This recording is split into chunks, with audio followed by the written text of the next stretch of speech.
Fala galera, aqui é o professor Tiago e hoje falaremos sobre energia térmica.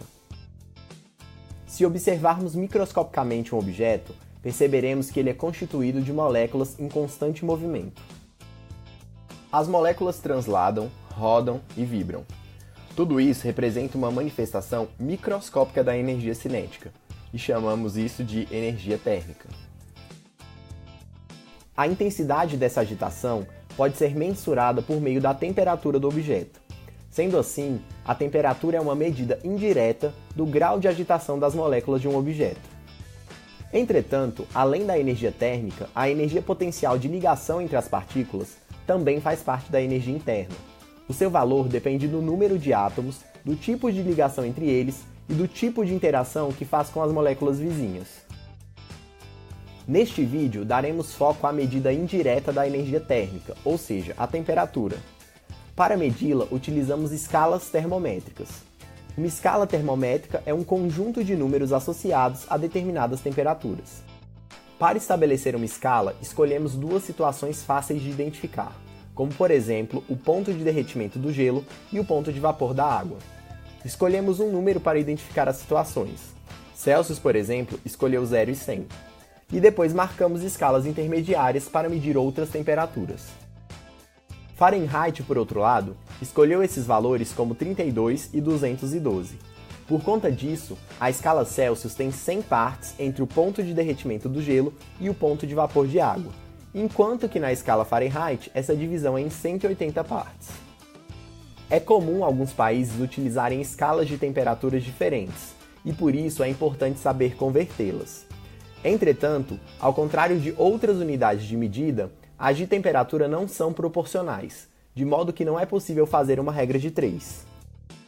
Apesar das temperaturas absolutas não serem proporcionais, as variações de temperatura são. Vimos que a escala Celsius varia 100 partes, enquanto a escala Fahrenheit varia 180.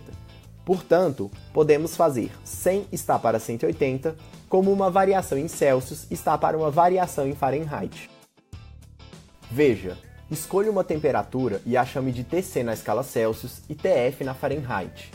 A variação em relação ao ponto de gelo é Tc-0 em Celsius e Tf-32 em Fahrenheit. Assim, 100 está para 180, como Tc-0 está para Tf-32. Multiplicando o cruzado, teremos 100 que multiplica Tf-32 igual a 180 Tc. Podemos simplificar os dois lados por 20. O 9, que sobra multiplicando Tc, passa dividindo, e teremos uma equação de transformação entre as escalas. Por exemplo, se quisermos transformar uma temperatura de 40 graus Celsius em Fahrenheit, basta colocarmos 40 no lugar de Tc e resolvermos para encontrar Tf. Entretanto, podemos fazer todo o procedimento usando o 40. As variações em relação ao ponto de gelo são 40 e Tf-32. Então 100 está para 180, como 40 está para Tf-32. Multiplicando o cruzado, ficaremos com 100, que multiplica Tf-32, igual a 40 vezes 180. Fazendo a distribuição nos parênteses, obteremos 100 Tf menos 3.200 igual a 7.200. Passando o 3.200 somando, ficamos com 100 Tf igual a 10.400. Passando o 100 dividindo, sobra 104. Então, 40 graus Celsius equivale a 104 graus Fahrenheit. As escalas Celsius e Fahrenheit são as mais comuns para se usar no cotidiano. Entretanto, a unidade do sistema internacional é Kelvin.